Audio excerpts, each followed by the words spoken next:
I asked him what it was that had made him so happy, and he told me that it was meeting me. He said that they felt a bit let down about the superficiality of Miami, and how some people had forgotten the very basic, simple things that bring true joy.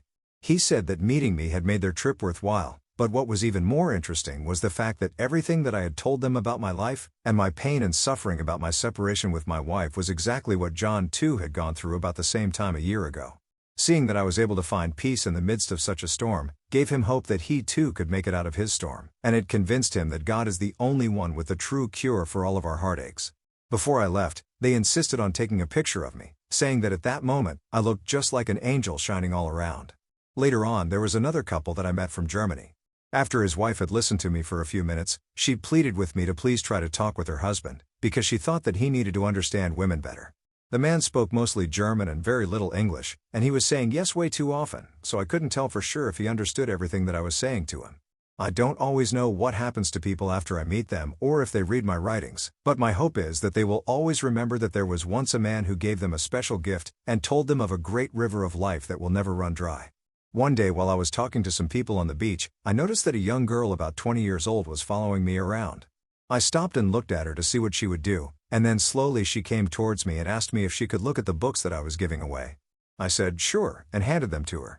She asked me to sit on the sand with her for a few minutes, so we sat, and while she was flipping through it, reading a few lines here and there, tears started dropping right onto the pages.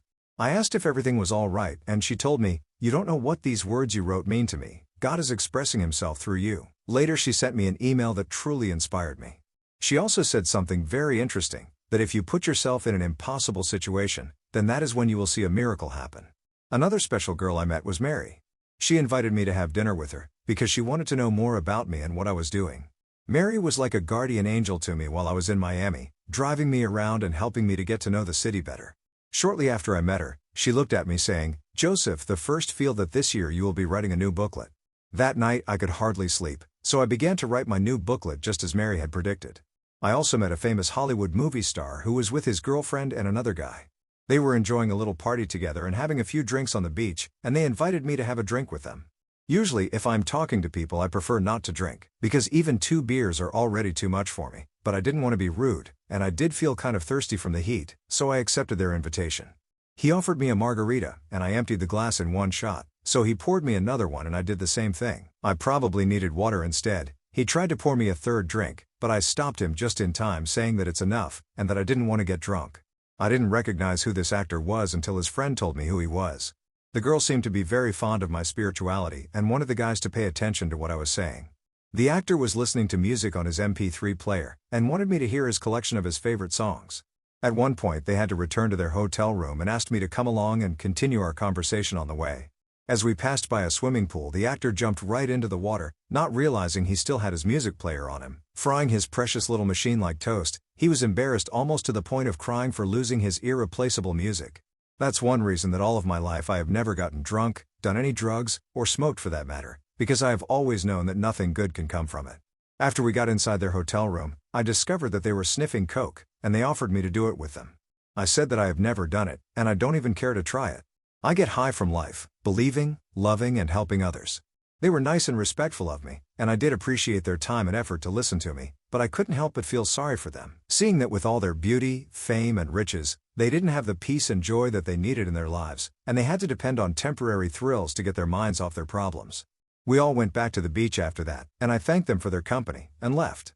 Afterwards I met someone else, and the amazing thing about this encounter was that from all the booklets I had with me, I decided to give him the particular one called "Give Me Words of Peace." He looked at the poem carefully, and then he replied saying, "Would you like to see something very interesting?" He put his hand inside his bag and took out a text that his boss at work had photocopied and given to all of his employees, saying that he believed that these words were going to help him. And guess what it was? It was the same text from "Give Me Words of Peace." It was so cool to see how God's words were going around, not just from me but also from other people who were enjoying them too. I want to tell you a little bit about a wonderful day that I had. I said hello to a guy and offered him one of my books, but he told me that he wanted to just relax and not talk to anybody, that he had come to the beach to meditate. I usually walk away when people are like that, but in this case, I didn't, and I said some words that I have never said before in my life. I said, "Excuse me." How do you know for sure that I am not part of the answer that you are looking for, and that perhaps me being here has a lot to do with why you are here also, and it is all part of a bigger plan? I wish you could have seen the look on this man's face. He begged me to sit down and tell him who I was and what I was doing. We ended up talking for about an hour, and he thought the books were fabulous. He had gone there on vacation to think about whether he should marry a certain girl or not, and he thought that the booklets I wrote, Thoughts on Relationships and Anything is Possible If You Believe, were absolutely sent from God. He kept saying, "These books are just too beautiful to stay in your hands. They should go to all people." I have 2 master's degrees, I have read so many books and gone to so many conventions, and yet I have never read or heard something as beautiful as what you are writing. Joseph, this writing is inspired by God. It was an amazing experience meeting David. He kept saying that I was an angel of hope. After everything that was happening to me in Miami, I knew that my life would never be the same ever again. Something quite strange happened to me one day. I was having a very interesting conversation with one of the ladies at a fancy hotel near to the beach. It was one of my favorite spots in Miami, because in this area I had had the chance to meet some very influential people before. I spent about 15 minutes talking with this woman, when a security guard politely was waiting for me to finish and tell me that I wasn't allowed to approach the guests of the hotel. I tried to explain that we were only talking, and I was not trying to sell her anything. However, he was quite firm about it, and told me to never come back again, so respectfully, I left. Days later I felt bad about losing my favorite spot because of this one security guard. I even prayed and asked God to remove him from that position or have a change of heart so that the next time he sees me, he won't be bothered by it. So there I was again meeting guests coming to Miami to rest, but they all loved talking with me, and if they weren't interested in hearing about God in my life, I would just leave. But this hardly happened because I was special and people liked me. Not long after, the same security guy was standing behind me until I was done talking. He was a big muscular guy that you don't want to mess with. He looked me right in the eyes and said, "I want to say something to you. Can you forgive me for the way I treated you last time?" He had tears in his eyes and continued, "I did not know who you were, and please do come here whenever you feel like. You can talk to any guest you please." This to me made no sense at all. That day was a very special day for me, because once again I met someone else who desperately needed my help. I almost missed her, because she was sitting on a corner with a crowd of people passing in front of her, but then I looked at her and I stopped to give her some words of encouragement. I saw sadness in her eyes, and I could feel that she was suffering so much that she didn't feel like talking to anyone. I smiled, and gave her my book, Anything is Possible If You Believe. I told her to read it, for it would make her feel much better, and then I left. A few days later I received an email from this woman saying that she wanted to meet and talk to me about some things she had on her mind. We met at a coffee place the next morning, and she told me everything that had happened to her after meeting me and reading my book. I didn't realize that when we first met that night she was 6 months pregnant. Her boyfriend had left her because he wanted nothing to do with the baby. She had no family in Miami, and was living alone in a small apartment in South Beach with her cute dog, barely able to support herself with her part-time job as a massage therapist. The idea of having a baby all by herself frightened her to the point of contemplating having an abortion.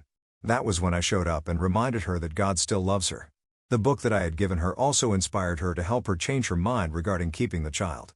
Love always finds a way to the heart, and I am glad that God used me as His instrument to do this.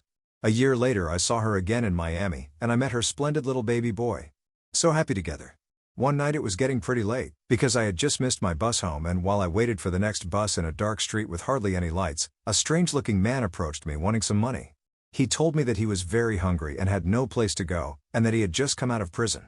No one was around because it was around 2 o'clock in the morning. I had similar encounters in the past, and it ended up to be a very ugly situation for me, because I allowed the person to overpower me with intimidation and threats. But I was not going to let this happen ever again. I showed him no fear because I had none, and automatically I loved the guy, and I told him how much Jesus loved him too. One must go through dark places in order to appreciate the light and taste the devil's justice before we are ready to welcome God's mercy. We talked for a good half hour about his life and mine, and how God never hides his face from those who sincerely seek him. Before I left we gave each other a big hug and calling him my brother. I tried to give him some money too, but he refused to take it, and deeply thanked me for being there talking with him about the Lord.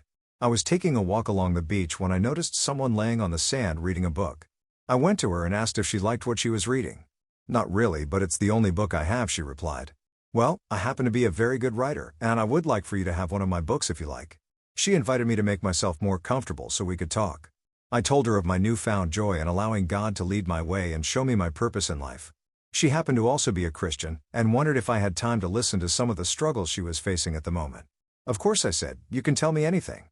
She happened to be dating an Arab prince, but felt like it wasn't meant to be and wanted to break up with him, but was too frightened to do it, because the man was mentally abusive and told her that if she would leave him, he would destroy her. So you can imagine how terrified she must have been of this man. She was asking for my advice on what she should do. I told her that only weak men use fear as a tool to control others, because they know that as long as you are afraid of them you will do as they say, like a slave. It is your choice, I said, if you want to stay with this man or not, but your choice has to be based on love, not fear. Listen to God's truth in your heart, for He's your strength and your light. Whatever this man is telling to scare you, it's a lie. Any smart prince who is rich and powerful, and that is in his right mind, will never mess up his life because a woman refuses to love him, when in reality he can have any woman he likes. Elena and I became very good friends after that day. She would invite me to have lunch at her place sometimes and we would make some delicious organic salads together. After being in Miami for a few months, I met many people and with some I became good friends with. Once in a while we would meet to share a meal together, read some Bible passages, and tell some of my stories. This one time Elena was coming to a meeting with me, and she was supposed to pick me up at a certain time and place, but she was about 20 minutes late. When she arrived, I got into the car and she started to yell at me, saying that I had given her the wrong direction and it was my fault that she was late and couldn't find the place. She kept going for several minutes, blowing up steam while I remained in silence. Then I looked at her and she looked at me and I said, "Elena, I am so happy to see you. I am so glad that you could make it. You are such a good friend." She froze suddenly, took a deep breath and said, "Oh Joseph, I am so sorry. How could I speak to you this way? Can you forgive me?" "Sure, of course. I understand how frustrating it must have been for you. Don't worry about it." And we had a fantastic time after that. You see what a miracle it was to show love and tolerance at the right moment, in order to defuse what could have been a bomb? I was not always like that when I was married. If Kate would yell at me for any reason, I would then yell at her 10 times worse and I wouldn't stop for hours. My pain and suffering taught me humility, compassion, and a little wisdom. I felt like I had been given a second chance, and offered the opportunity to change my life, create a better future for myself, and rewrite my own destiny. One day I was having a conversation with a girl about health, when she asked me how old I thought she was. I said, 25? "I am 40 years old," she replied. "How is it possible?" I asked. She explained that it was mainly due to the fact that she had stopped eating unhealthy foods, containing sugar, chemicals, and bad fats. I thought that she was a bit too fanatic about health, because at that time I was eating more than my share, I suppose. I must have been about 10 kilograms overweight and looking a lot older than I did 10 years later, so afterwards I followed her advice. I used to go at least 2 times a week to a buffet restaurant. I would start with a large pizza, and would go back for more pizza. Then I would go for all types of meat: turkey, chicken, ham, pork and meatballs. After that, salads, olives, and cheese. Then I would take a variety of fruits and finish my meal at least with 2 full plates of pastries and cups of ice cream. That was me about 11 years before. At work I used to bring a whole salami and half kilograms of cheese every day for my snack, and if I'd go for a long trip somewhere I would take a kilo of cookies and eat them along the way in the space of 30 minutes. You would think that eating so much it would make me stronger and give me a lot of energy, but it didn't. If you had asked me, "Joseph, would you like to take a walk with me somewhere?" even if it was only 500 meters, I would think it was too much for me, and I would rather sit and rest instead. But afterwards, if you would ask me, "Joseph, let's go around the world walking," I would say, "When do we start?" I had decided to make my life as beautiful as it can be, because I didn't really like the way I used to be. I knew that I could be a lot better than I was, if I try a little harder to love myself. The next time I took a salami I did not eat it, but I removed the peel away from it, and I placed the salami right in the palm of my big hand, and I began to squeeze it as hard as I could to see what would happen. And what do you suppose happened? The white fat from inside of the salami came out, and the greasy animal oil started dripping from my arm, and it took 10 minutes scrubbing with detergent just to get it off of my skin. Think of what it must do to the brain and to the heart. I then took the half kilo of cheese, and I placed it in a bowl and stuck it into a microwave for a few minutes, and what do you think happened? The cheese was gone, and all I could see was a bowl of bad fat oil. After that I never ate salami again, or indulged myself with cheese eating, and that's the truth. So many wonderful things have happened since I set foot in this magical land, but what happened with my 17-year-old daughter was more than my heart could have ever hoped for. She had been angry at me for I don't know how long. I couldn't even say anything to her without her getting mad at me. It was almost as if I could see a wave of negativity and hate that possessed her, and not just hatred toward me but towards herself and the world around her. I just let it be, because it seemed that the harder I tried to help, the worse things seemed to get between us. She was criticizing my beliefs, and she opposed my decision to go to Miami to try to help people, saying that I should save my money and think about my family, and that I treat strangers better than I treat my own family. Marissa was right about one thing: I do care about all of you, but that does not mean that I care any less about her and the rest of my family. I tried to make Marissa understand that she will always have me, and that whenever she calls for me, I will be there for her, but also that many are not as fortunate as she is, and many people do not have someone that loves and cares for them. Whether Marissa was listening to me or not, or even if she still thought that I was wrong, I could not change what I felt, and I had to continue to do what I believed in my heart was the right thing to do. Then one day while I was still in Miami, something quite peculiar happened. I was thinking about Marissa, and for days I could not keep her out of my mind, so I stopped by the library and sent her a couple of emails. In one, I said, "Marissa, I don't know why it is that I am thinking about you so much lately, but I want you to always remember these words. You are created in God's own image." Marissa immediately wrote me back, and this is what she said in her letter. From Marissa, my daughter, "Hey Dad, I can't believe you wrote because I've also been thinking of you. In fact, I wrote you a letter on paper that I just haven't sent yet. It's like somehow you know what I've been thinking, and we don't even talk. Just last week I was thinking about how God made us in His image. I can't believe how everything fits together. Thank God I don't have to explain it to you. That letter helped me so much, and I'm sure you didn't know that it would at the time that you wrote it. And what a hypocrite I was in saying that you would treat strangers better than your family when strangers would treat you better than your own family would. It works both ways. You know how something really hilarious may have happened, but when you try to explain it to someone who wasn't there, they can't really find it as funny? Well, it's kind of the same thing with these strange coincidences. You can't see what I saw or know exactly what happened to me, but I hope that you believe me when I say that it was truly miracles. It was undoubtedly connected. It was something, not nothing. First I believed, and then got the evidence that I needed to go on. The journey of life, what unexpected turns it can take, and how easy it is to take the wrong ones. I didn't know where I was before, only that I was lost and alone, where no man could have ever found me. It wasn't that I was physically alone, no, it was my soul that was alone, closed off and mute with anger. Hatred makes you blind so that you are lost and deaf, and you cannot understand. I was angry because I was lost, and lost because I was blinded by my anger, trapped in a repetitive circle, and desperately needing something to knock me back into a straight line. I chose to forget about the God from my childhood, because it seemed easier that way, and something inside me knew that if He existed, He would not like the person that I had become. No one likes to be reprimanded. In my pride, I did not want to be told that what I was doing was wrong. I am not exactly sure when it all started, but at one point I began to see things differently. I had not allowed God's Spirit into my heart yet, but His seed had been planted in me and was waiting patiently to grow. At the time that I first started to acknowledge God, I had a boyfriend who, for reasons from his past, hated the God whom he didn't even believe in, simply because he could not understand how a good and loving God could allow pain and suffering. The answer to that is a different subject, but to sum it up, freedom of choice has its drawbacks. Anyway, we would get into arguments about it regularly, because evil was using him to try to make me doubt. But what happened instead was that it made me question, which is what eventually led me to answers, and this is where the seed began to sprout. It caused my thirst for truth to grow, although at the time I didn't know where to find the truth, because I was too clouded by the evil and lies that surrounded me which were battling to consume me and trying to weaken and confuse me. But God would not give up. Jesus was patiently knocking at my door, and I finally opened it, hardly even realizing that the more I believed and the more faith I had, the more the door opened, and the more truth I found. There is a spiritual world, and it is everywhere, all around. It can be beautiful and happy, but it can also be ugly and sad. That is why, now that I see all this, I want to change the sadness and turn it into joy. Sometimes my dad would call from Florida and tell me stories about some of his experiences, how people would sometimes cry, and about all these odd miracles that were happening to him. Now that I think back on it, I cannot see how I could have been so blind, but I still did not truly understand. After one of these phone calls, I decided to actually read his book Thoughts on Relationships, to see what it was that could affect people, even strangers, so much that it would bring them to tears. I did not really think that this could be possible.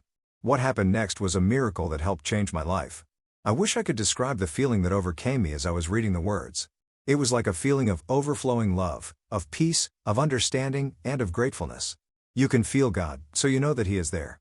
Tears began to stream down my face, and how beautiful and refreshing those tears were to me, for they were tears of happiness, because what I had read was exactly what I had needed to hear, but they were also tears of sadness, because now I truly understood the kind of person that I had been, especially towards my father. Reading the book that night was just the watering that I had needed in order for my sprout of faith to bloom into a magnificent flower, open to everything, even the insects that would try to destroy it. If the rain had not come, I would have died of thirst, because the sun was beating down hard, trying to keep me from adding to God's garden. The sun is never going to stop shining and drying out my soil, except now I know that I have my gardener to water me. All I have to do is acknowledge that I need it and ask Him. End of Marissa's letter. Can you change your destiny? I always wonder about that. If, perhaps by making a different choice we can actually determine a different outcome of our future. I remember some of the things my ex-wife used to say about me. You will never amount to anything. Everything you touch you'll end up breaking it, and you are good for nothing, etc. She thought this about me for so long that I actually began to believe it myself. I was sure of being a complete failure, and that people had good reasons to complain about me. But as you will know by my choices, I have proved everyone wrong, and I did change my destiny.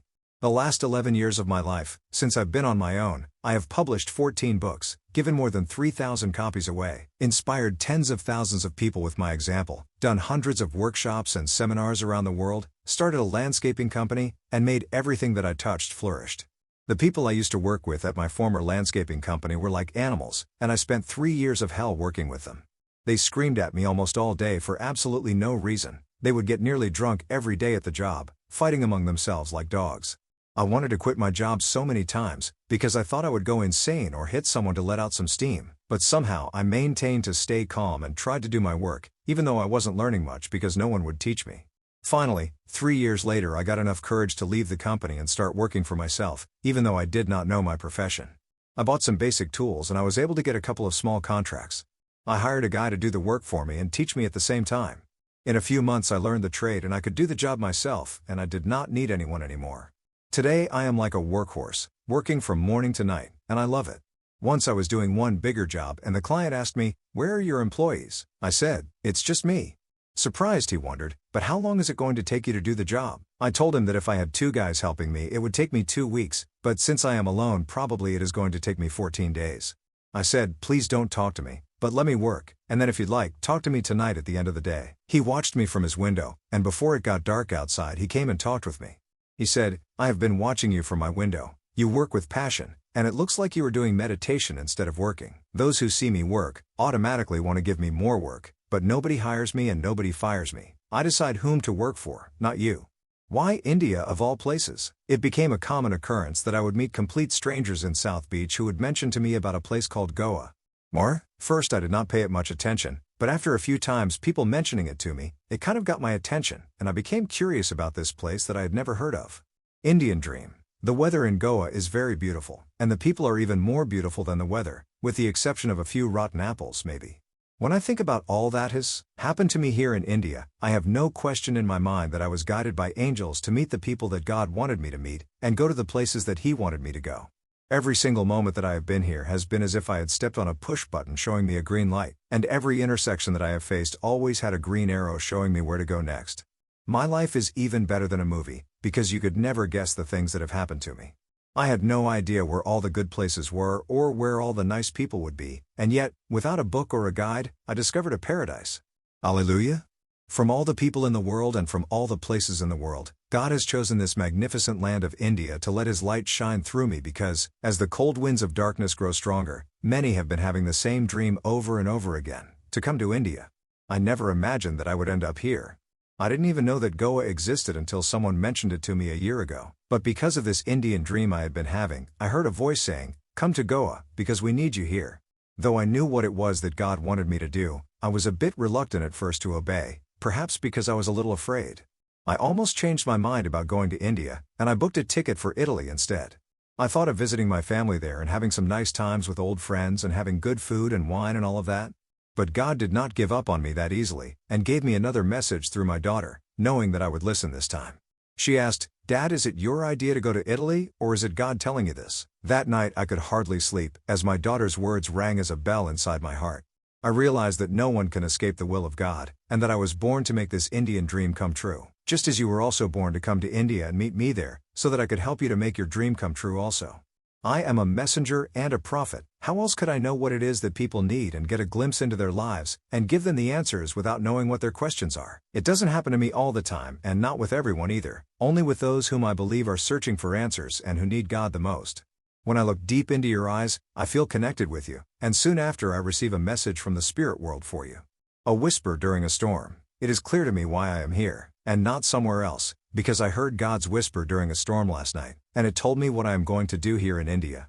Trees were falling down, and coconuts were falling on the rooftops. I was awake most of the night in the dark, praying and crying, asking God for answers.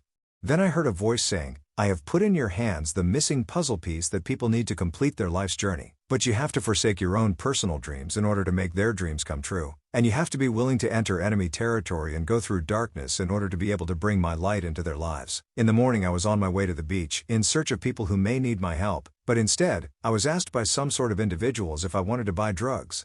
I told them that I wasn't interested, that I have never smoked or done any drugs, nor have I gotten drunk not even once in my entire life, and I'm proud of it.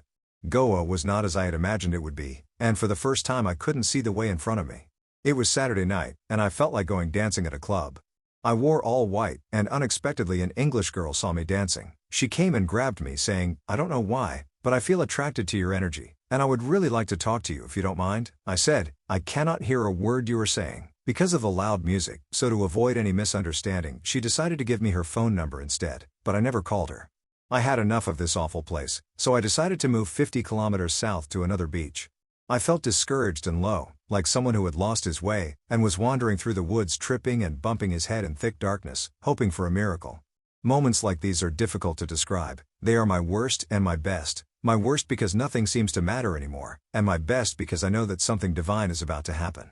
I was crossing the street looking to find a place to eat, when on the other side I spotted the girl I met at the club dancing. My heart lifted and my soul rejoiced, and I didn't feel so alone anymore.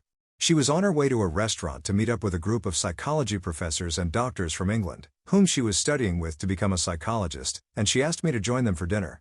I had no idea what to expect from the evening, because I don't feel too comfortable being around a lot of people. While we were eating and drinking and everyone was conversing with one another, I looked into my friend's eyes and I said, "You have the most amazing eyes I have ever seen." The doctors must have heard me, because all of a sudden they stopped talking and there was dead silence and everyone's eyes were focused on me. She replied, "What do you see when you look into my eyes?" Now everyone's heads turned towards the girl and everyone's eyes were focused on her. Then again, like a magnet, they turned towards me to see what I would say. "When I look into your eyes," I said, "I see the universe." Wow, where did that come from? I wrote a few lines on a piece of paper and gave it to her. She read it, and with tears in her eyes she got up from her chair, came to where I was sitting, put her arms around me and said, "You make me feel like a flower opening up." I promised her that I would write more and finish the rest of the message later that night and give it to her the next morning. But that night I wasn't able to write anything. I tried for hours. Nothing, not even one word. The next day after I woke up, the first thought that came into my mind was, "Go to Corallo and you will be given the rest of the message." Corallo? That is more than 2 hours away by bus. I had been there once and I wasn't too fond of the place. There weren't too many people back then, but I really wanted to finish my writing, so I decided to go. The bus was going fast, and I was bouncing up and down on my seat like a crazy ball from all the bumps on the road. Even with this difficult ride, I was so inspired, I could not stop writing what came into my mind. By the time I got to Corallo, the message was all completed. But there is more. God used this girl to get me to Corallo, not only so that I could write this message for her, but also so that I could be there at the exact time to meet a special musician and comedian of a popular cafe, where artists from around the world come to perform twice a week, Thursdays and Sundays. It happened to be a Sunday when I arrived at Corallo. My new friend, Funny, invited me to speak and to share some of the poetry from my books with everyone at the cafe. The place was packed with about 150 people sitting everywhere. They were playing music from the 60s, and different musicians and artists were invited to come on the stage to share their talents. Funny, who was also a musician and co-host of the show, introduced me saying that he had met me on the bus station, and I would be sharing some words of wisdom with everyone. I didn't really want to speak in public in front of so many people. I felt a bit nervous being on stage with a microphone, but I knew that I had to do it. First speech at the cafe. Since I have been here in India, I have met some of the most wonderful people I could ever hope to meet. I have written some books, and I'm going to share a passage with you tonight that has changed my life completely. There is no point in feeling sorry today for what you can have tomorrow. I realize now that many of the things that I wanted to have last year, or 6 months ago, I have now. So there was no reason for me at all to worry then, was there? It is only normal that once you get what you want, something else will be missing again. Because with time, we change and we need more. So the answer to this is, be happy with what you are missing, knowing that you are going to get it. I brought with me about 500 of my books to give away to people. Afterwards, many came to talk to me asking me questions and wanting some of my books. I had about 25 in my bag, and I had to run and go back to my room and get some more. I asked one girl if she liked my speech and she told me, "I don't even remember what you said, all I could see was your smile and this beautiful light shining all around you." The next day, I knew exactly where I belonged. But since I still had all of my things at the other place, I had to go back there first to get my belongings before I could move to Corallo. Enchanting eyes, your big and beautiful eyes are like a big net, They have captured my heart and brought it out all the way up to the center of the universe, to show me the most beautiful colors of life. There is so much to know and to learn from the look in your eyes. It is like flying into space and discovering that there is life on other planets. You have been given the gift of expressing through your eyes the things that human beings are dreaming about, which are the peace and love that every soul is longing for. God is manifesting Himself through your eyes to show the world hope, and that we can live our life here on earth as the angels live their life up in heaven, with a smile upon their faces and no fear of tomorrow. Your warm looks are melting my heart away, and have scattered my love up in the air, making my joy fall down as rain to the ground which thirst for truth. Your eyes are as the eyes of an angel following me around, comforting me and watching over me. Your eyes are speaking God's thoughts, inviting my soul into His mind to learn to understand the questions that no one has ever been able to answer me before. He has chosen you to reflect His truth through your eyes, so that I could be inspired to write about His beauty that shines through you. Stories from Goa. I went for an early walk on the beautiful beach of Arambal, which goes out for miles, and I felt rejuvenated, as if my old skin had just come off my body. It is a beautiful way to start the day, singing and dancing in love and gratitude to the King of Heaven who gave me everything. I ran along the beach for about 20 minutes, but I wasn't alone. Many stray dogs were looking at me, and as I started to run, they began to run with me. I said running with me, not after me. The dogs were much faster than me, but that's because they have been practicing. Being in this magical land, it feels like I am having intercourse with life. I am coming like a fountain of pure energy and enjoying every moment of it. I am kissed all over, getting soaked like a sponge with pleasure, experiencing the greatest longest orgasm ever. One evening I was walking near the beach, trying to find a restaurant where I could have something to eat. Suddenly I saw a girl standing in the middle of nowhere, as if she was waiting for a miracle to happen. I felt her pain from a distance, and I sensed that she was on the verge of crying, so I went and talked with her. I said, "Hi, how are you?" "I am sad, because my friend left me all alone and I don't know what to do," she replied. "Sometimes it is good to be alone, and things are never as bad as they seem." "Look at me," I said, "I am alone and I am happy. I can give you a happy hug if you like. Besides, you are in Goa, where it is forbidden to be sad." Right then she came closer, leaned her head over my shoulder and began to cry. "Cry all you want, my darling," I said. "I promise that after your tears are over, you will feel much better afterward." I invited her to have supper with me, and keep me company for a while. We went to my friend's restaurant, and we ordered pizza, with chili, my favorite. We were talking and laughing and having a good time, looking at the beautiful starry night and the magic all around. When suddenly a black hand appeared right in between our faces, holding a toy in his fingers, followed by a deep voice, "Do you want to buy this?" He was an Indian vendor selling his merchandise to tourists. Surprisingly, my friend started touching things, and as a result, minutes later the guy emptied his entire bag full of gadgets on our table, trying to find something that my friend would like. The whole show lasted about 15 minutes, and I enjoyed every second of it. She tried every single toy, making it almost come alive with her magical hands and smiling eyes. I never imagined that I would get a present. She ended up buying this transparent rubber ball, which when shaken would light up from the inside, and gave it to me.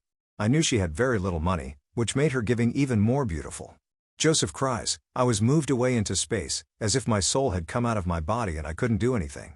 I looked at her with a love that is only known to angels, and I gave her a kiss that would seal 1,000 years of her good fortune and happiness. Love came down from heaven, melting all over me, covering the ground with joy. Songs of love, I am giving you a piece of my heart, so that whenever you feel like looking inside my life, you may see a glimpse of what heaven will be like.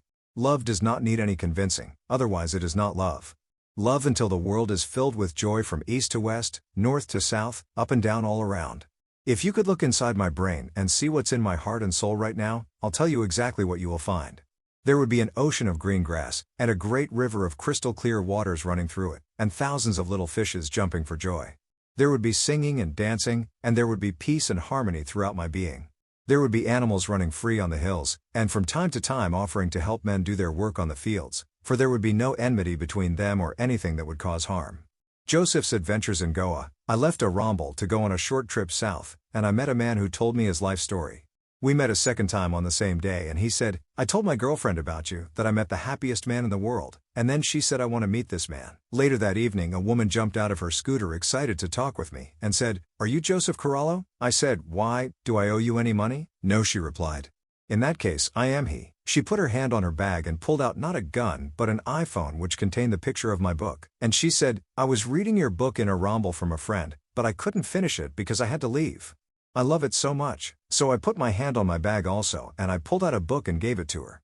"I met a beautiful Russian girl today, who spoke very good English, and I invited her to come to my magic show. But it was very difficult speaking with her, because we were laughing all the time before I could even say a word, and I couldn't even finish my sentences without both of us laughing about it. I could hardly breathe, because I was laughing nonstop. Fake spirituality. You can find almost anything here in Goa, if you just look hard enough. There are all types of meditations and spiritual practices that you can learn from great masters, who are more than willing to teach you for a price.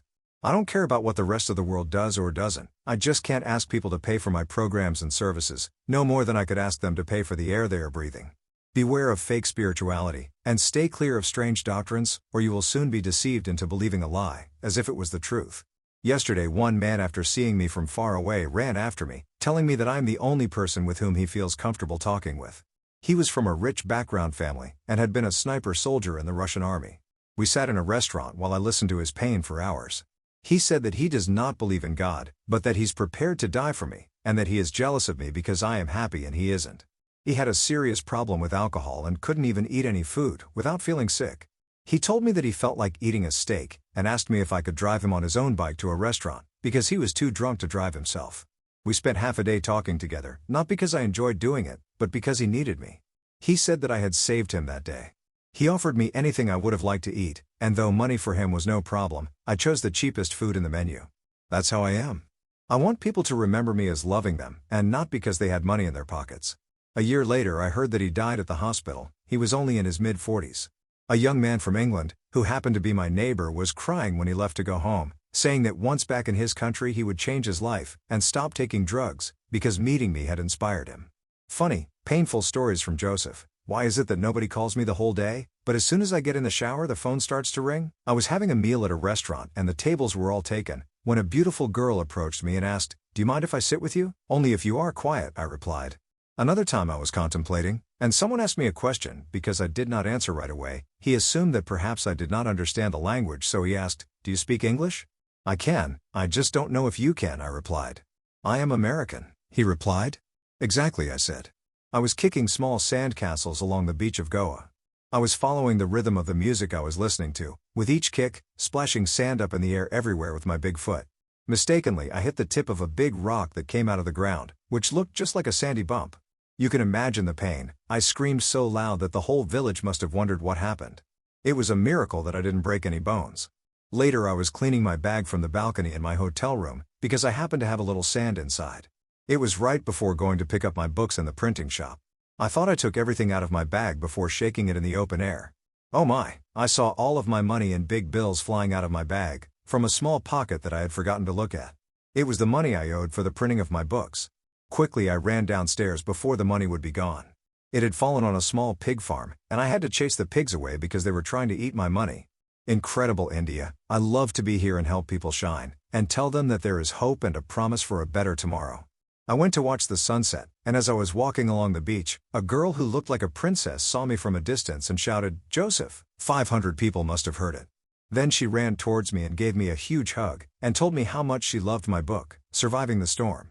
I was having a conversation with a couple, and the husband told me, "We saw you walking yesterday and my wife told me I would love to talk to this man." I was on my way back to my room, when I met another friend who was leaving for Europe the next day. She started kissing me like a baby, thanking me for how I had inspired her, saying that she would never forget me. I don't really understand what's going on with these people, and why they act this way with me. I am really surprised at this, because I don't always see myself as this wonderful guy that everyone sees me as. I wish that I could be nicer to people and be good to others more. I want to love people. I am really trying. A friend of mine said, "Joseph, you are the most inspiring man I have ever met." I said to her, "Maybe you should get out a bit more." Someone else said, "Joseph, I could listen to you forever." I told her, "I don't know what you are talking about. Are you trying to drive me crazy?" In the past, people always used to say bad things about me. They thought I was pushy, selfish and proud.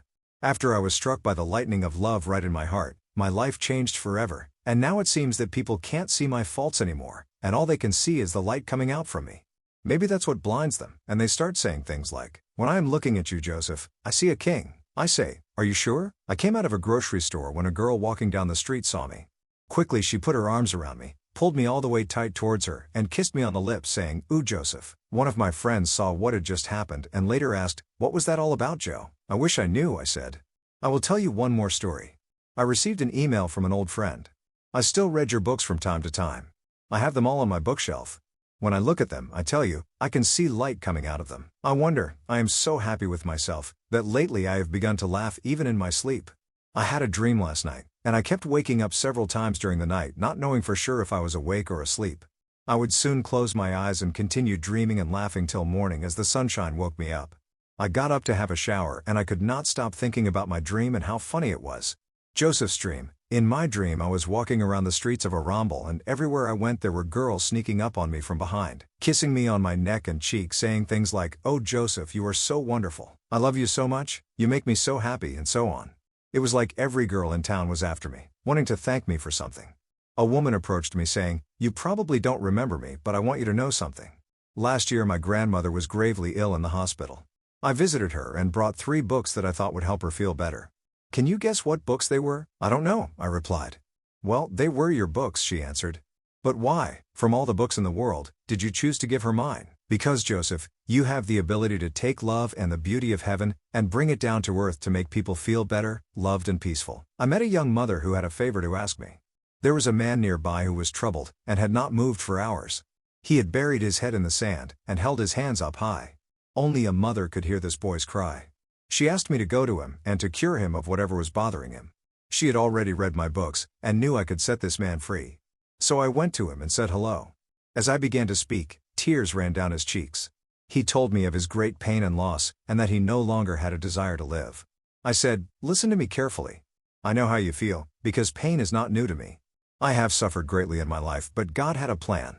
He helped me survive my storm so that I could come and meet you and tell you that God loves you, and that He wants you to come back to Him. Be strong, have courage, and do not fear. Embrace what life brings you, because God has a wonderful plan for you, and a job that only you can do." Slowly his tears dried, and miraculously his frown transformed to a big smile. He thanked me for allowing God's light to shine. As I continued to walk, someone else called to me. "Hey Joseph, how are you?" I replied, "Great, amazing, wonderful, fantastic, perfect. And you?" He smiled and replied, "Not nearly as well as you." I told him some of the wonderful things that happened to me in Arambal.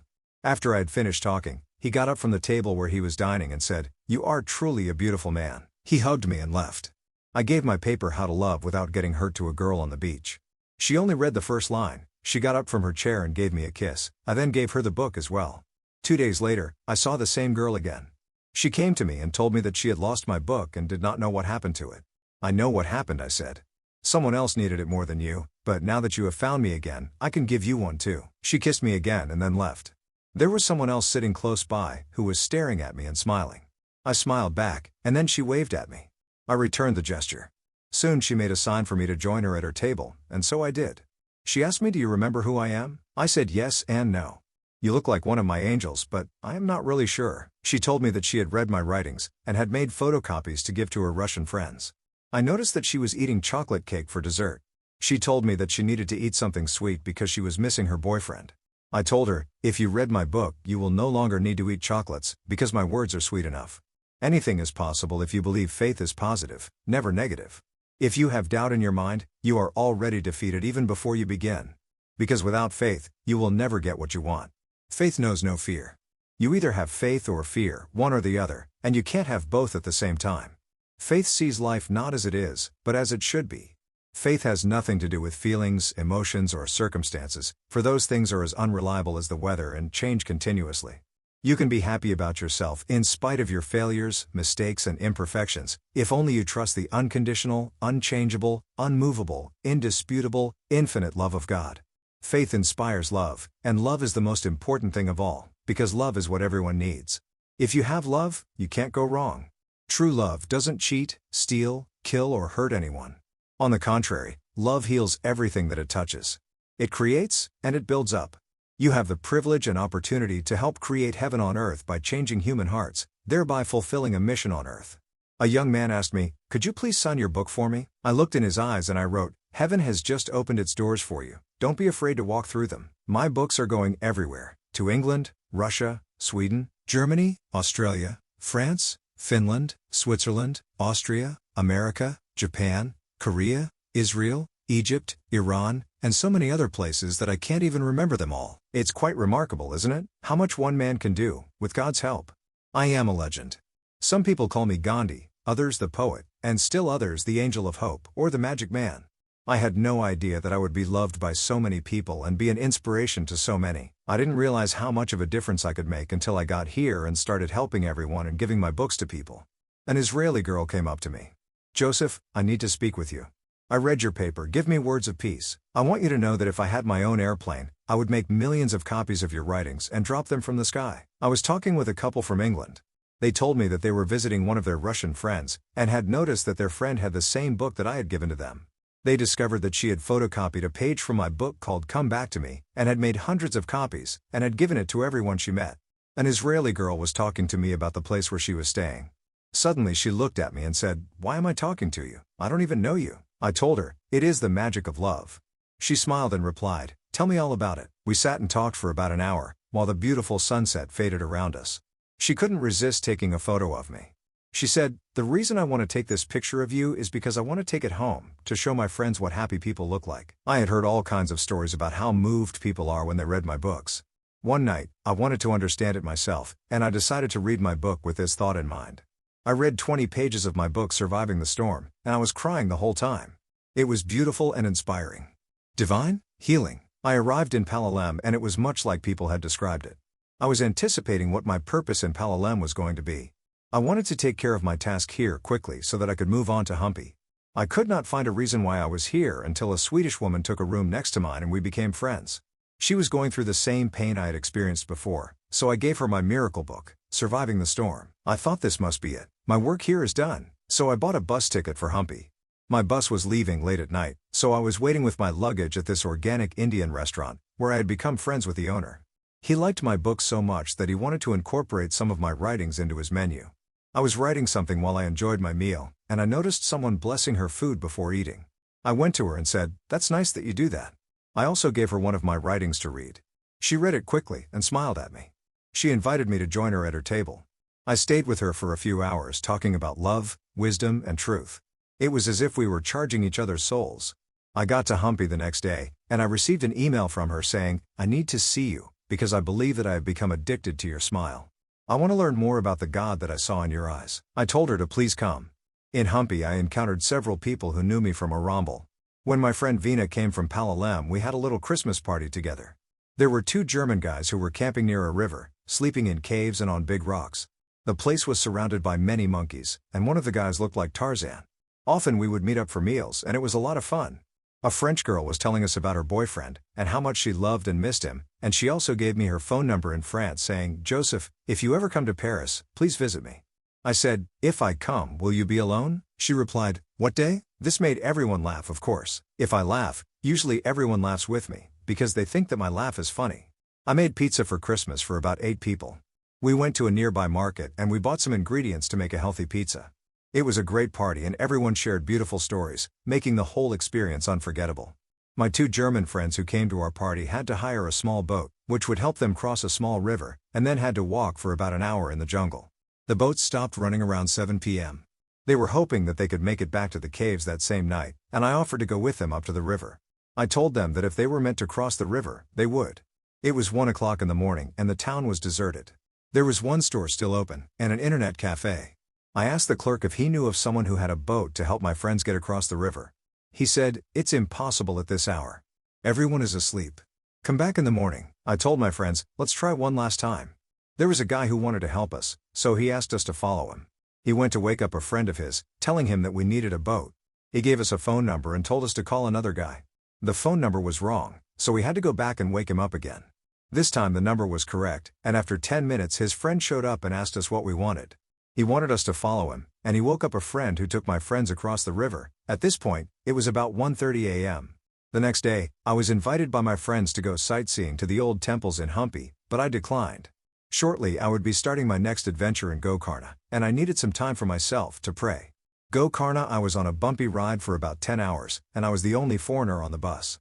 About 15 minutes before I reached Gokarna, another tourist got on the bus and was going to the same beach that I was. It was a miracle, because not only did I end up sharing the cost of my taxi with him, it would not surprise me if I found out that he was an angel from God. The taxi dropped us off near the beach, and we had to walk for a while with our luggage to get to the beach.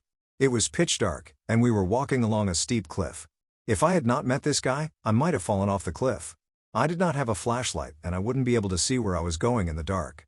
Gokarna is a place much like Arambal, only much smaller. It is a little paradise, and people are all so sweet and wonderful. I met several people who already knew me from other places, and it was wonderful to see them again. There were several bonfires on the beach, and people singing and playing drums. One night, a young girl called to me, "Join us around the fire." "Do I know you?" "Oh yes, you gave me a paper the other day and I left it in the restaurant so that more people could read it." "Then let me give you another one to keep," I said. She took it, and was trying to read it near the fire while the other people were playing songs. I noticed that she was having difficulty reading it, so I told her that perhaps it would be better to read it in the morning. She told me that she couldn't see well because she wasn't wearing eyeglasses. "So why don't you?" "I can see clearly." Now I heard the most beautiful words from a 20-year-old girl, and they touched me deeply. She was struggling to read one of my writings because of her poor eyesight. When I asked why she wouldn't try to read with her glasses on, she explained, "When I was a little girl, I was wearing glasses, and even though I could see much better, I soon began to notice all the imperfections in my mother's face, and I realized that it made her feel very sad. Since then, I have decided not to wear glasses. This way I can imagine everyone to be beautiful in my mind." Joseph prays, and begins to cry. One morning I went to check my email and my friend from Chicago had written to ask me a favor. She wanted to know if I could send some of my writings to a friend of hers whose father had just passed away. I told her that all my writings about life after death were back in Montreal and I had nothing with me. Unless God would give me new inspiration specifically for her, I could not promise her anything. When I left the cafe and walked for a while, I became inspired and looked towards the heavens. I heard these words, "I am alive." I looked down at my feet and yelled, "Holy shit!" I realized that as I was looking up into the sky, I had stepped on a big pile of cow dung. The Spirit was trying to communicate with me, and I was trying to remember the message while cleaning my feet at the same time. I am alive. You cannot see me, hear me, or touch me, but I am alive. I can see you, hear you, and feel the warmth of your love in my heart. Think of it as if I was gone on a vacation, only this one will last forever, and I won't be able to come back to you. I am waiting for you to come back to me one day, to our real home. Be strong, and live your life as if I were right beside you, and when you think of me and ask for my help, I will make sure that you get it. You can't help anyone, unless you love everyone. I know this now. I wish that I would have learned it sooner, and had taught it to you earlier. Then you would have already known about the great love that is waiting for us here. The key is to believe. Believe that I love you. Believe that life is eternal, and as I am your father and you are my child. God is the Father of us all, and we are His children. Forget about what I have told you about God in the past, and remember what I am telling you now. He is not what we think He is. He is pure light, pure love, pure understanding and pure joy, so be not afraid to love Him and to follow Him, as He is the only thing worth living for. We exist and breathe because of Him. My soul is singing a new song. I want to remind everyone that tomorrow is a new dawn. Life does not end here. We live inside a human form to teach us to make a better world. Doing the will of God has given me the power to travel into the souls of others, and see deep into their hearts and minds, so that I can find out what they are dreaming about. I thought that I would remain in Arambal for the rest of my trip, and I had no intention to move on. But I remembered a saying someone once said to me, "If you want to hear God laughing, just tell Him your plans." I thought that I had done enough already, and that it was time for me to switch into a lower gear and relax and begin to enjoy myself a bit more. Some friends had invited me to sleep in the forest, and I accepted. Then I almost changed my mind after something quite disturbing happened to me that day. I did not think that this would happen to me, but it did, and all of my photos that I took since the first day I came to India 3 months ago are now gone, lost forever. All the happy faces of the wonderful people I had met on this most extraordinary journey of life are nowhere to be found, and this breaks my heart. I could be angry at myself for not remembering to put a memory chip into my camera before leaving Canada, or I could be angry at the economy in this country for making things so costly, or I could be furious at the owner of the internet cafe who assured me he would keep all of my photos in a safe file, when instead, he deleted them.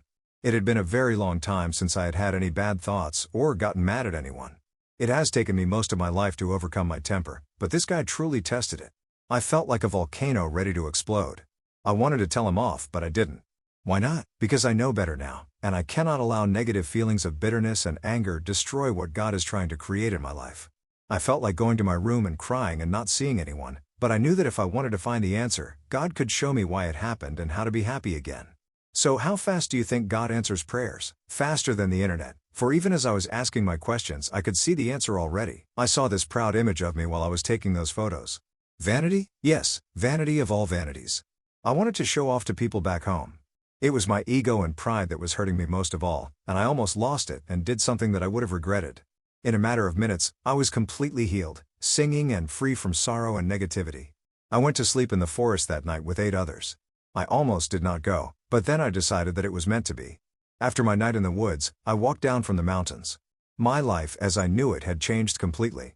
Now I felt like Moses when he came down from the mountain, and the first person that saw me down the beach around that morning asked, "What happened to you?" I replied, "What do you mean?" She said, "Your face is shining like the sun. You look very happy." I told her and her boyfriend that I had slept in the forest with an angel, and that's why my face was shining.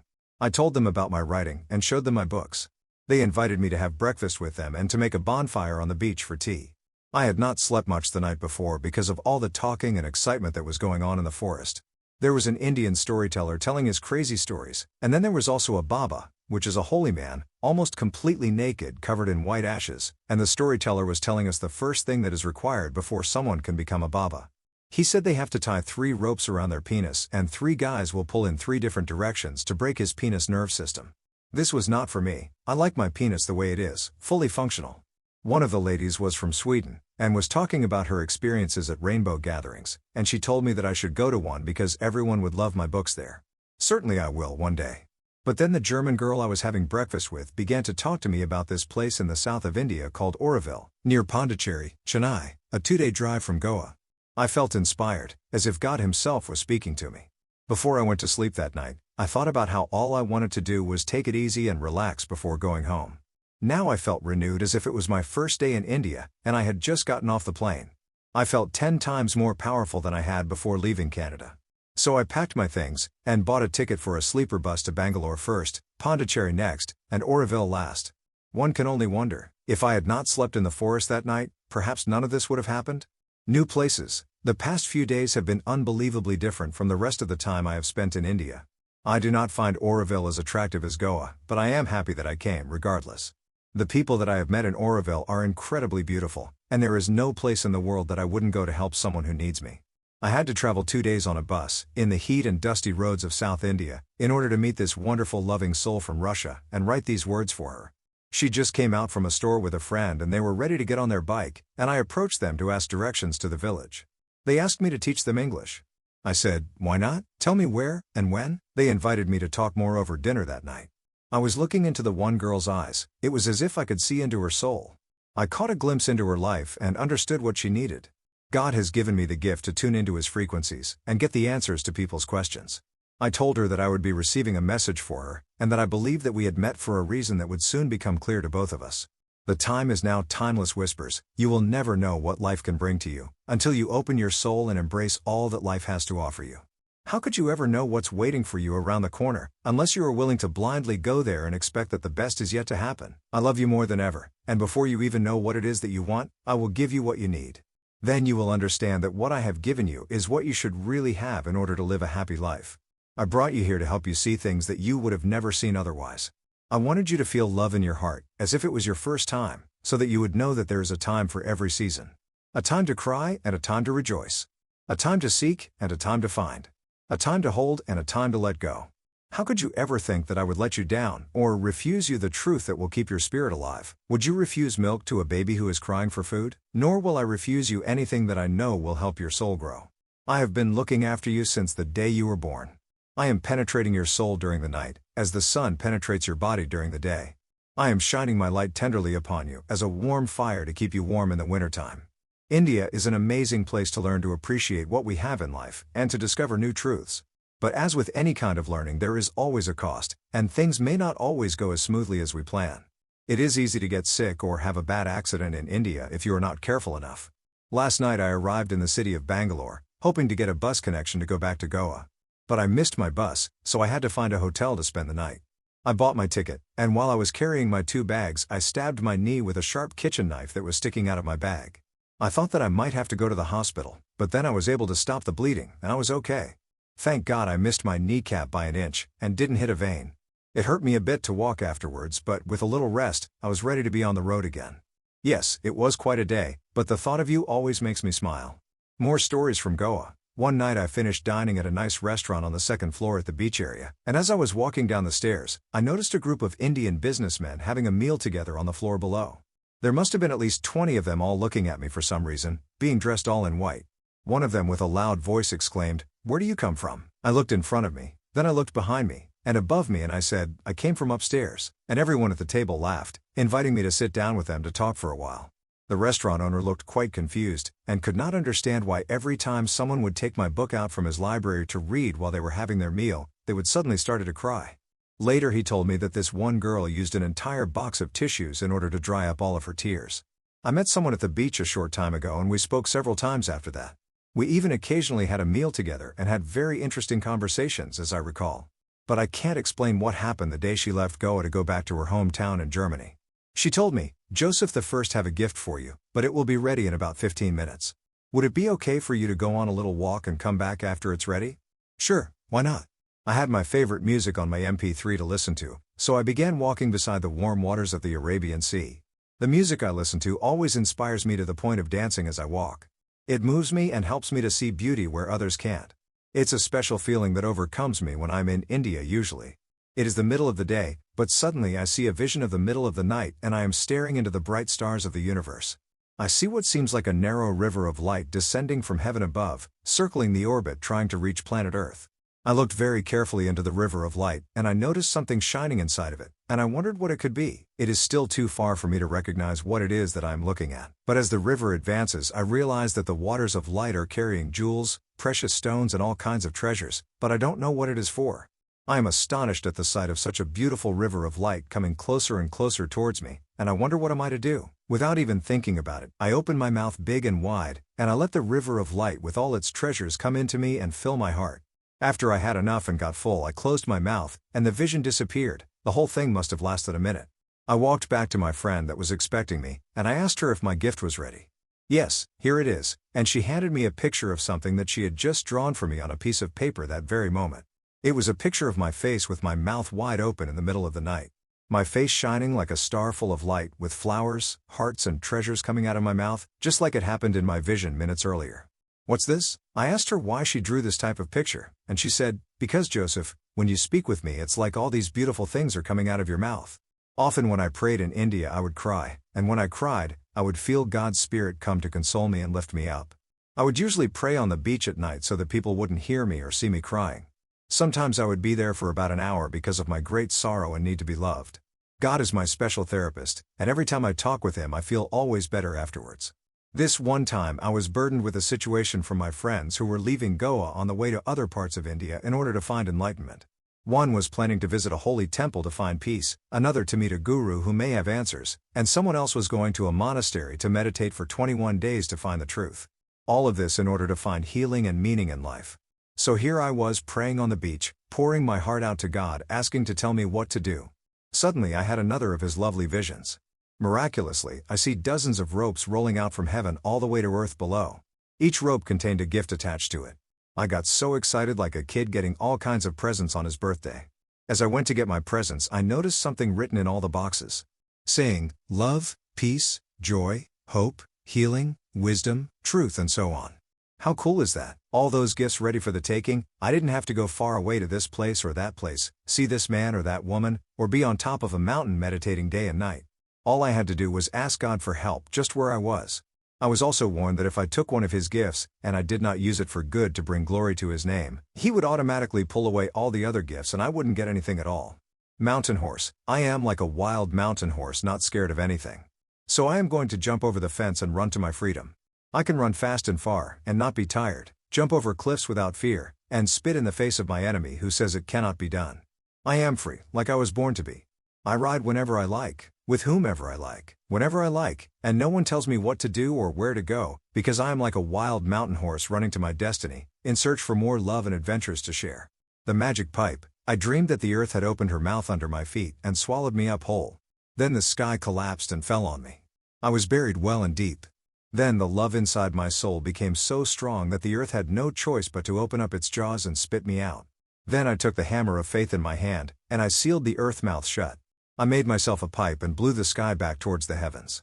The shaggy dog. I watched a shaggy dog as he was running down the street, acting as if he was a lion. He shouted confidently as he was passing through, make way, the king is coming." It is hard to believe why some people have such a low opinion of themselves, while even a shaggy dog knows better. I can worry till I die, and it still will not bring joy to your heart. I can cry all night till I drown in my own tears, and still I cannot change what is going to happen. If you want to suffer, I cannot stop pain from entering your life. I have enough strength to fight my own battles, and as much as I would love to help you, I cannot allow your sorrows to mix with mine. One day you will realize that your life was a miracle from beginning to end. Only then will you understand that the bitter and the sweet made you what you are today. What you feel inside is quite normal, and will prepare you for what will happen next. I am destined to suffer for others. I would rather feel the pain of love than any other pain in the world. If I have to cry, let my tears be ones of love, and that bring joy to your soul. Tarzan of the sea, I am a visionary, a poet, and a traveler. I will not wait for people to come to me, not yet anyway. When I am old and tired and can walk no more, I will have people visit me then maybe. But I hope to be dead by then. I went for an early run on the beach this morning, while listening to my favorite music on my player, and as I was listening to the first song I had a vision. I became a magnificent Arabian white horse, galloping on the seashores of the Arabian Sea, and as the song changed, I changed too, and I became a kangaroo jumping for a mile or two. Then I changed again into a bull charging through the air, until I left all animal forms and I became the Tarzan of the sea. With an ultrasound voice I called out to all the creatures of the deep blue sea, small and great, of any shape and form, to present themselves above the waters. All living creatures underneath the sea were asked to come up to the surface to join me to go to the biggest party ever, in the honor of the great King of Heaven. The whole surface of the sea was filled with love and beauty, music and dancing. A couple of seahorses were doing a tango, while 2 sea turtles were also dancing a salsa, and of course flying fish were dancing rock and roll.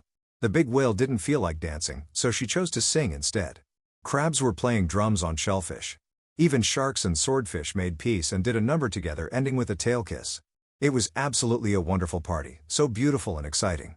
I needed witnesses, so I asked a bird of the air to come and sit on my head and watch, and to a butterfly of the forest to rest over my shoulder and look. So one could fly and tell the tale to all life in the air, and the other could drift with the wind and tell the good news to all life in the woods. Last but not least, I took pen and paper and I became a poet, a visionary and a traveler, to tell all of you, my loving children, what I have seen, where I have been, and what I have done. My first experience? At the Rainbow, I heard from some friends of a festival taking place on the Carpathian Mountains of Ukraine in 2009, and I wondered what it would be like if I went. Naturally, I would bring many of my books to give away, even though I knew it wouldn't be easy to carry them along with my bag of clothes and camping equipment. Love seems to blind me to difficulties, and instead of seeing the problems that lay before me, I picture the treasure that I will find under a rock or beneath a tree. The people I met at the Rainbow were celestial beings in bodily form, one more beautiful than the other, but each one shining in their own special light, like a necklace of precious rare pearls, but each one with a unique particular beauty to serve a very specific purpose. It was because of this magical string of pearls that I found in the high mountains that my life was changed, and I became the Rainbow Man in the hippie world. Ukraine Rainbow. This trip to Europe was harder than I thought. I have traveled 4 days by train. For some illogical explanations, the train was hardly moving, and we stopped for hours at the Hungary and Ukrainian borders. Finally, around 2 a.m. the train arrives at a small town in Ukraine, and everyone gets off the train. I could not understand why it didn't go right to the place where I had bought the ticket. I asked one of the workers about the next train, and he could barely understand any English, but kept saying, "Morning, morning." What was I to do all night in this most desolate place, but to pray and get love from above? Suddenly, like something out of a science fiction movie, this super long train arrived out of nowhere, and thousands of young students got off the train for what looked like a small break. Everyone didn't look older than 14 years old. I asked one of the girls if this train was stopping to Yuzhgorod, and she said, "I think so." They were all from Russia, and she happened to speak English. I also got back into the train hoping it is going to my destination and not Siberia. I sat together with all the kids and was surrounded by them. The train conductor came by, he looked at me and then continued with his duties.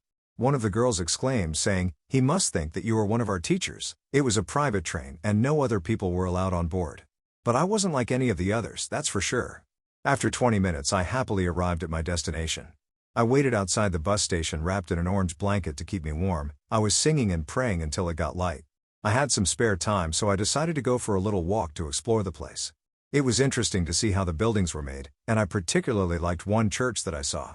I went to the market that was just about to open, and it was beautiful to see all these farmers trying to sell their fruits and vegetables and homemade bread. I met one other guy who spoke good enough English and offered to help me, but I got the impression that maybe he was there to try to scam me. I returned to the bus station and he followed me there too, but after a while he got bored and he left. I didn't know what to do. I was shocked that no one at the bus station could speak English, so I waited and waited. I have been cold, and I have been hungry. At times I felt as if I was all alone. What kept me going was the belief in my heart that once I reached the top of the mountain, I would enter paradise and be among angels. I kept seeing the rainbow and not the storm, so it made it easier to face the flying objects that were trying to hit me. I had nothing, absolutely nothing, nothing to worry about, except for a few blackbirds pooping on me once in a while. They like to pick on me and try to make me feel bad, but they cannot come near me, much less do me harm, because there is too much heat coming out of me, so they have no choice but to flee from me and find someone else less hot to tease and poop on. I am like a star, burning from the inside out with God's fire. Anything falling on me will only make me burn even brighter. My mission in life is not to convince a blind man that he can see, or a deaf woman that she can hear. I am not here to lecture, but to show the love of God to this last generation, so that some of you may believe, see with your eyes and hear with your ears. I did not know how to find the place through the mountains. I didn't even know what bus to take, and people couldn't even help me because no one spoke English. I was sitting for hours at the bus station waiting for a miracle to happen. When two young girls happened to appear in front of me who could speak English. "Joseph, is that you? What are you doing here?" They were my two Ukrainian friends who I had met years before in Goa, who were also going to the rainbow. Life at the rainbow is different for everyone. It all depends on what you're looking for. I cannot tell you exactly why I went, but I will tell you what I found. A family, for I felt as if I had finally come home. I used to think that I was crazy, but now I know that I am not the only one. If you think you are nothing, it's a lie. If you feel no one needs you, it isn't true. The rainbow family loves you and everyone needs you, especially in the kitchen. When I first arrived, I was so excited to meet people in the camp that I kept forgetting to help with food preparation. One day I remembered and went. I was chopping vegetables with 20 other people. We were cooking for 2,000 people. We had live music to listen to while we worked. From time to time someone would come and put a date or a piece of apple in your mouth, feeding you like a baby. I was telling stories to people near me and making them laugh with my own laughter. Later I heard that someone had fallen in love with me. It always happens, especially in the kitchen. I hardly knew the girl. She didn't say much, only that she wished that one day she could laugh as I did. I don't know if she will ever read this, but she will get her wish soon enough, because I am sending her all the joy and love that I have. I am praying that tonight her darkness will change into light. I am taking her pain away and fighting her fears and transforming her sadness into laughter. This may be why I am feeling a bit sick right now and have cramps in my stomach, but I don't mind suffering if it brings her healing. God loves me, and I will be better in a little while. This is why I came to the rainbow, to take people's sadness and pain away, to love and to heal those in need. I love everyone, and everyone loves me. They are enjoying my books, as if they were organic strawberries. They will forget about me one day, but they will still have the whispers. I was asked to give a laughing workshop, but I said that if it was meant to happen, it would happen without my planning. Soon afterwards, two nice girls organized the workshop for me. I take the opportunities that life offers me, and I never plan what I'm going to say to people. I noticed that when I carefully thought out how to say something, it would never happen that way. I planned, so now I only speak from my heart. We sat in a circle and I apologized for my delay. I asked if we could do our laughing meditation some other time, because I could not find my toothbrush and I hadn't brushed my teeth. At first not everyone was laughing at my jokes. There were some people from Germany and England who did not understand my humor. A while later, they were laughing the loudest, as the joy had finally enveloped them.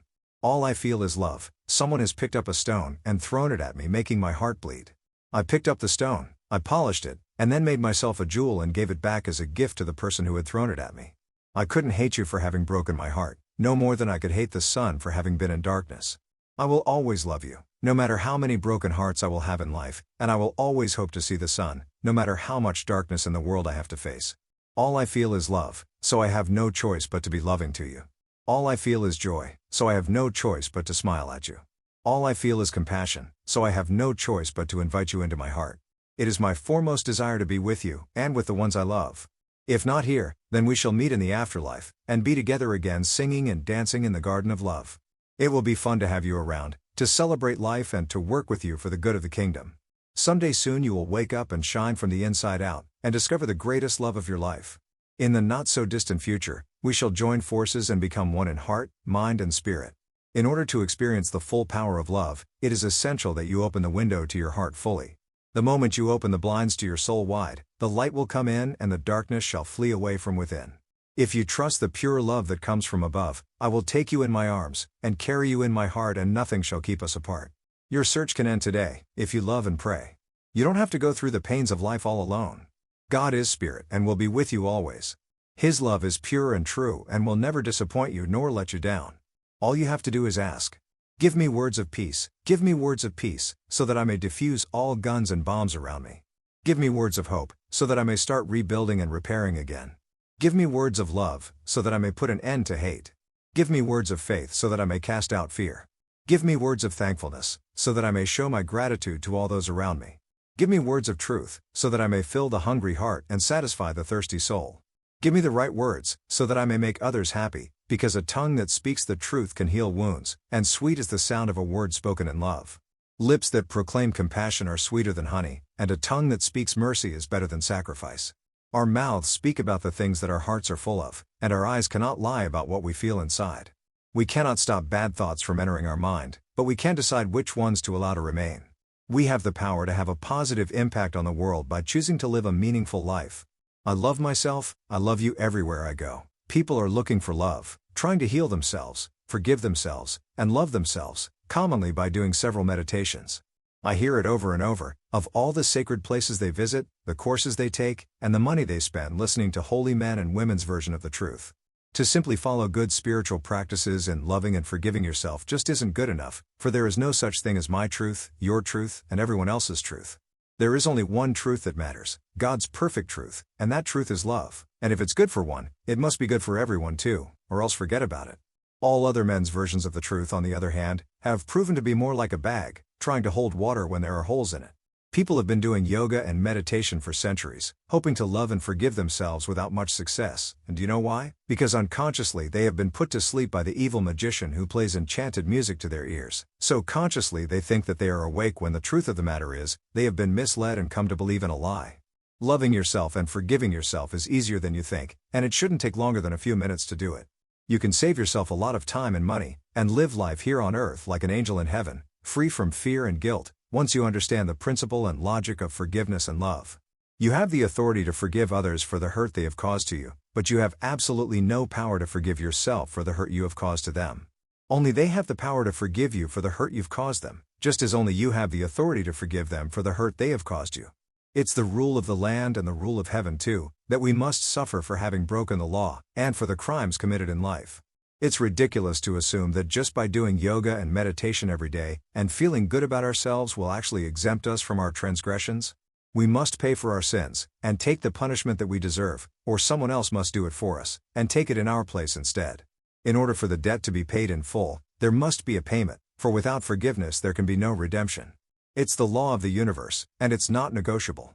If I hurt you, I am obliged to come to you, in order to obtain your forgiveness. Likewise, if I have offended God, as we all have I am sure, then we must go to Jesus to obtain his forgiveness, for only he has the power to forgive sins, for which God the Father has appointed his own Son to serve as judge over every soul that has ever lived.